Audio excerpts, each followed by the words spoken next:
ఇంకా చెప్పు చెప్పు. పందికొక్కు టీచర్నా? నేను గాడ్స్ టీచర్నా? Sorry teacher. టీచర్ మీరు ఒకటి మర్చిపోయారు టీచర్. ఏంటి సౌమ్య, ఏం మర్చిపోయారు? చెప్పు చెప్పు. తెచ్చుకో టీచర్, మీరు మర్చిపోయారా? ఏంటి చెప్పు సౌమ్య. సాంగ్ పాడతాను టీచర్. సాంగ్ మొన్న చేసినప్పుడే మొత్తం గలీజ్ చేసేది కూడా. Please teacher, please teacher. సరే పాడు సౌమ్య.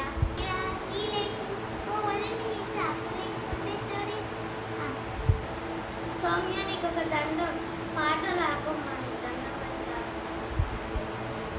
టీచర్ నేను ఏదైనా డైలాగ్ చెప్తా టీచర్. చెప్పు అఖిల్. ఎవడు పడితే వాడు పోవడానికి రావడానికి ఏమైనా పార్కా, school? Good, very good Akhil. Teacher నేను ఒక స్టోరీ చెప్తాను టీచర్. చెప్పు సోను. అనగనగా ఒక ఊరిలో ఒక బావి ఉండేదంట. ఆ బావి లోపల ఒక పెద్ద దయ్యం ఉండేదంట టీచర్. అమ్మో ఇదేం స్టోరీ రా బాబు. లైట్ ఆన్ చేయండి, ఆన్ చేయండి. పిల్లలు రా బాబు, రోజు తలనొప్పి వస్తుంది.